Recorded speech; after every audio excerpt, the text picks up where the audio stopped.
안녕하십니까. 2020년 10월 19일 새벽 팩트 시작하겠습니다. 추미애 법무부 장관과 윤석열 검찰총장 간에 대충돌이 일어났죠.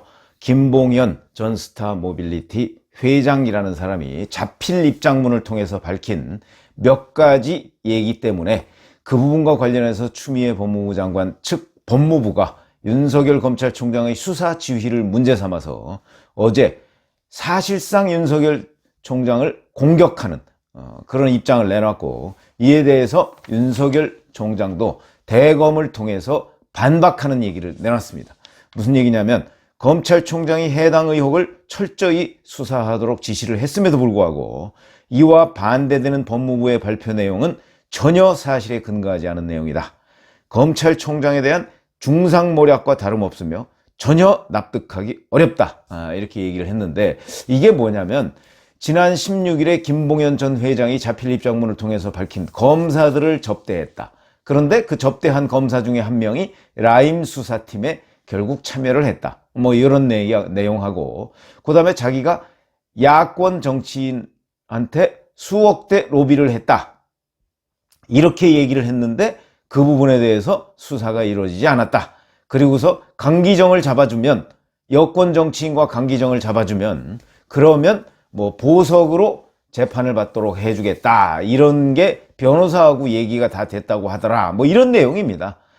그런데 이 중에서 추미애 법무부가 윤석열 총장을 딱 겨냥해서 얘기한 건 두 가지입니다.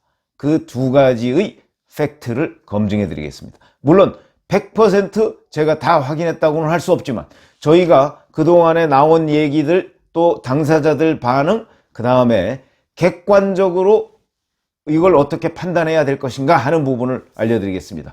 뭐 저는 대부분 맞을 거라고 생각을 합니다만, 그 첫 번째가 뭐냐면, 자, 룸살롱에서 작년 7월쯤에 그 현직 검사 3명을 접대했다.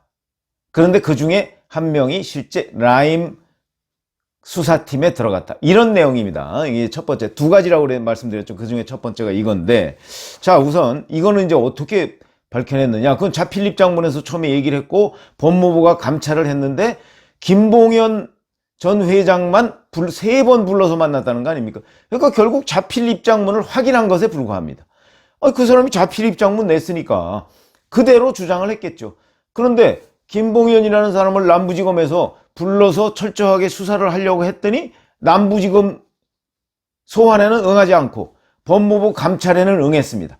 이게 뭐 좀 이상하죠.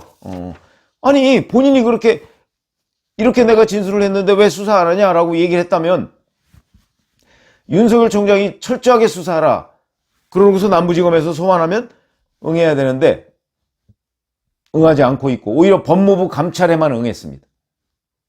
그러니까 김봉현 회장 만나서 법무부가 얘기 들으면 결국 자필 입장문을 반복해서 얘기 듣는 거 외에 다름이 아니다. 근데 그걸 근거로 윤석열 총장을 지금 공격하고 있는 겁니다. 그래서 자, 이 부분과 관련해서, 그런데 이제 뭐가 문제냐 그러면, 작년 7월이면 라임 자산운용에 대한 내사에 들어간 게 작년 12월이고요. 제가 확인해 보니까 저는 12월부터 수사에 착수했나 그랬더니 그게 아니고 남부지검에 배당한 게 올 2월이더만요. 그렇게 따지면 라임 수사팀이 수사에 본격 착수한 게 이제 2월이고 내사에 들어간 게 2월달이, 작년 12월이라고 한다면 12월과 7월은 대략 한 5개월 전 정도의 차이가 있습니다. 자, 그러면 자기네가 수사를 받을 가능성이 있다 그래서 누군지도 모르고 수사팀은 아직 뭐 내사에 들어가지도 않았는데, 그런데 그들을 상대로 접대한다? 이게 우선 말이 안 되는 거죠. 수사팀이 구성이 되면 접대를 해야 되는 게 원칙이죠. 적어도 그 문제로 접대를 했다면 이런 것인데, 그게 우선 상식에 맞지 않고, 그 다음에 A 변호사라는 사람, 검사 출신의 A 변호사와 함께 접대를 했다고 했는데, A 변호사는 그 당시 그 자리에 검사는 없었다, 이렇게 얘기를 하고 있습니다. 그러니까 이 사람은 자기가 접대 안 받았다가 아니고 검사는 없었다. 뭐 이 얘기는 맞을 가능성이 매우 높다. 자기까지 접대 안 받았다 그러면 혹시 거짓말을 할 수가 있는데, 근데 자기는 접대 받은 것처럼 얘기합니다. 근데 검사는 없었다라고 얘기한다면, 그러면 이거는 맞을 가능성이 매우 높은 얘기다 하는 것이고요. 그 다음에 이제 그 윤석열 검찰총장 같은 경우는 이렇게 얘기하고 있습니다. 이 검사가 연루됐다 이런 거는 16일 언론 보도, 그러니까 김봉현 전 회장이 자필 입장문을 내놨을 때 그때 그 보도 보고 처음 알았다 이렇게 얘기하는 것이고요. 그래서 사실은 보도를 보자마자 철저하게 수사해라 이렇게 지시를 했는데 그게 서울 남부지검에 전혀 안 먹혔다는 겁니다. 안 먹히니까 17일 다음날 바로 재차 수사 지시를 하고 언론에 공개를 해버렸다는 겁니다. 이거는 언론에 공개했다는 거는 뭐 그건 사실관계가 딱 들어맞고, 근데 16일 날 지시했는데 안 먹혔다. 이것도 그 지시문에 다 있을 겁니다. 그러니까 금방 확인이 가능한 일이다 하는 것이고요. 근데 실제 수사팀은 또 뭐라고 얘기하느냐. 김봉현 전 회장이 폭로를 함으로써 자기네들도 처음 알았지 수사를 하는 도중에는 이런 진술을 한 적이 없다 이렇게 얘기했습니다. 글쎄 이거는 뭐 검찰이 진술을 받고서도 진술 조서에 누락시키는 경우가 지금까지 꽤 있었기 때문에 이건 그냥 수사팀의 주장으로 남겨둘 테니까, 그러면 수사팀의 주장이 맞는 건지 김봉현 전 회장의 주장이 맞는 건지 요새는 수사를 대부분 녹화를 하니까요. 그거 한번 들여다보면 곧바로 확인될 내용인데, 그렇기 때문에 제가 보건대는 글쎄요, 이 부분도 한번 확인해 볼 필요는 있겠다. 검사 비위 접대. 그런데 제가 볼 때 상식적으로 안 맞는 얘기는 라임 수사는 뭐 수사를 시작할 기미도 보이지 않았을 때 이미 검사들을 접대했다. 이건 상식에 맞지 않는다. 기업인들이 누구를 접대하거나 돈을 쓸 때요, 정확하게 꼭 필요한 곳에 돈을 쓰지 엉뚱한 데 돈을 쓰는 스타일이 아닙니다. 그러니까 라임 수사팀이 구성이 됐다. 그러면 그 사람을 접대했을 가능성, 그게 더 높다는 거죠. 그렇게 따지면 이 룸사롱 접대, 이것도 사실이 아닐 가능성이 오히려 더 높은 것 아닌가. 제가 들여다보면 그렇습니다. 그 다음에 이제 두 번째. 야권 정치인에 대한 구체적인 비위 사실을 보고받고도 철저히 수사토록 지휘하지 않은 의혹이 있다. 이런 얘기입니다. 이제 법무부가 윤 총장을 공격하는 포인트 중에 어찌 보면 이게 제일 핵심적인 내용일 수도 있겠죠. 그런데 자, 윤 총장 측은 이렇게 얘기했습니다. 이 내용을 처음 보고받은 게 5월이다.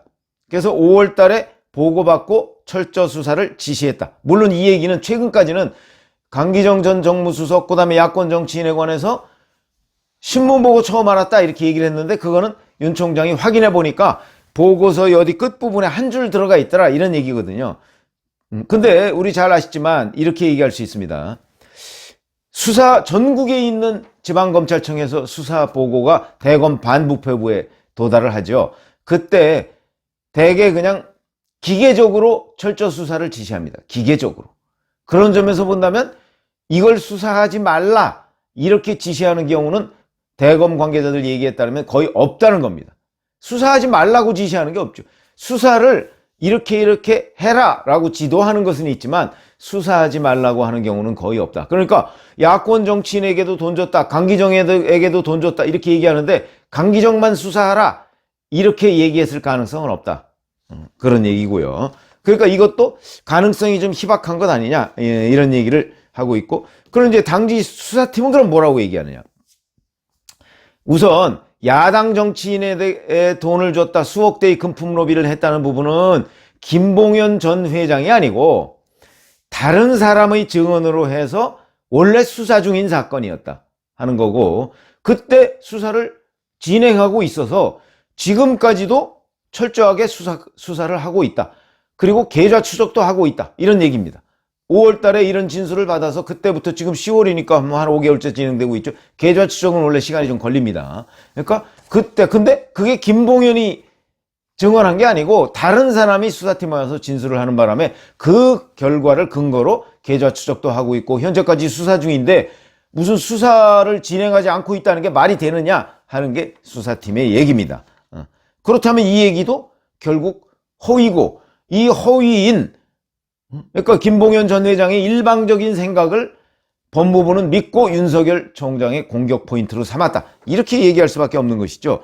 그리고 실제 당시에 라임 수사를 지휘했던 송삼현 남부지검장 올해 7월 달에 퇴임했습니다. 이 사람 얘기는 윤석열 총장이 수사를 막은 적이 없다. 그거는 아까 제가 말씀드렸죠. 보고를 받으면 그냥 기계적으로 철저 수사 지시가 내려가고 그중에 자기들이 포인트, 이거를 좀 더 뭐 어쩌고 이건 있지만 뭐는 하지 말라 이런 식으로 수사 지휘를 하지는 않는다. 그게 일반적인 얘기인데 여하튼 이 사람 지금 뭐 퇴임한 이후니까 윤석열 총장 눈치 봐야 할 이유 없고 더군다나 지금 추미애 윤석열 총장 이 갈등 사이에서 뭐 윤석열 총장 편드는 사람 그런 검사들 별로 없습니다. 그렇기 때문에 저는 이 사람이 윤석열 총장 이건 뭐 편든다는 개념보다는 사실관계를 그대로 얘기했을 가능성이 높다. 왜냐하면 현직이 아니기 때문에 현직이 아닌데 뭐 거리낄 게 뭐가 있겠습니까? 그런 것이고 그 다음에 이 야권 정치인한테 돈을 주었다는 근거가 우리은행의 청탁 뭐 이런 얘기가 있었습니다. 김봉현 전 회장. 그래서 우리은행도 곧바로 보도 해명 자료를 냈습니다. 펀드 판매 재개 관련 청탁으로 인해서 우리은행 행장 부행장에게 로비했다고 적시한 것은 사실무근이다. 이렇게 얘기를 했고요. 법적인 조치를 취하겠다고 합니다. 그러니까 법적인 조치를 취하면 이것도 사실관계가 금방 드러나겠죠. 그리고 이제 객관적으로 보면 자 이렇게 얘기할 수 있습니다. 이것도 수사팀에서도 나오는 얘기고 법조계에서 나오는 얘기입니다. 라임 수사팀을 좀 증언해달라 이렇게 얘기했을 때 추미애 장관이 미적거렸습니다. 아마 이게 여권이 개입되어 있기 때문 아니었을까? 이런 짐작이 되는데 여튼 미적거렸습니다. 그거 바람에 미적거리고 하여튼 신속하게 하여튼 증언을 해주지 않아서 이 수사가 지지부진해졌다. 그런 원인을 추미애 장관이 제공했다 하는 것이고요. 그 다음에 추 장관 취임한 이후에 1월 달에 잘 아시지만 증권범죄합동수사단 없애버렸습니다. 그러니까 전문성이 확 떨어졌죠. 그러다 보니까 수사검사가 이 라임 자산운용 사건을 제대로 들여다보는데 시간이 우선 많이 걸립니다. 전문성이 없으니까 새로 공부를 해서 증권범죄를 들여다봐야 되는 거 아니겠습니까? 그러다 보니까 이 수사가 지지부진해지고 제대로 수사가 이루어지지 않았다. 전문성이 떨어져서. 근데 그 떨어지는데 증권범죄합동수사단이 큰 기여를 했다? 근데 그거를 폐지한 게 누구냐? 추미애 법무부 장관이다. 이거는 다 팩트입니다. 그 다음에 또 하나. 이것도 팩트입니다. 추미애 법무부 장관이 오자마자 간부급에 대한 인사를 1월 달에 했고요. 이어서 중간 간부급 인사했고 이어서 일선 검사들 인사했습니다. 그러자마자 6개월도 안 돼서 또다시 이런 과정을 반복했습니다. 그러니까 2월 달에 수사팀이 본격적으로 진행을 했는데 그때 이미 싹 바뀌었고 7월, 8월에 또다시 싹 바뀌었고 싹은 아니지만 하여튼 그렇게 바뀌었고 이러다 보니까 수사의 연속성이 제대로 없다. 그래서 이 수사팀 인력을 자주 교체하는 바람에 수사가 지지부진한 것이다. 이런 얘기고요. 자, 그래서 이제 추미애 장관은 뭐 별도 수사팀을 꾸릴 것처럼 남부지검과 그 별도로 이렇게 지금 얘기를 했습니다만은 제가 어제 말씀드렸듯이 이건 별도 수사팀의 문제가 아니고요. 지금 황당한 그 김봉현 전 회장의 진술을 근거로 해서 윤석열 총장을 공격했는데 이것을 또다시 법무부가 추미애 사단한테 맡겨서 이 수사를 맡기면 결국은 이 수사는 산으로 가버리고 맙니다. 윤 총장 공격용으로 이 수사를 활용할 가능성이 매우 높아지고 그러면 국민적 신뢰가 떨어질 수밖에 없겠죠. 그러니까 이 수사에 대한 신뢰를 회복하는 방법은 결국 특검으로 가는 수밖에 없다. 이렇게 말씀을 드릴 수가 있는 것이죠. 그렇기 때문에 뭐 아마 지금 추미애 법무부 장관은 그렇게 생각 안 하고 있을 텐데 그거는 국민적 신뢰. 만약에 추미애 법무부 장관이 자기 사람들 추미애 사단으로 이 수사팀을 다시 꾸려서 윤석열 검찰총장을 어떻게 하든지 엮어 넣으려고 한들 뭐 엮여지지도 않을 뿐더러 그렇게 된다 할지라도 이 문제는 갈등의 2라운드, 3라운드, 4라운드가 될 가능성이 매우 높다 하는 관점에서 본다면 이거는 결국 특검으로 가는 것 외에 방법이 없겠다. 근데 제가 오늘 팩트 체크를 해보니까 적어도 한 상당한 정도로 법무부의 그 김봉현 전 회장 진술을 근거로 한 법무부의 윤 총장 공격 포인트 2가지 이것은 다 사실과 거리가 멀 가능성이 매우 높거나 아니면 사실무근이다. 이런 말씀을 드립니다. 감사합니다.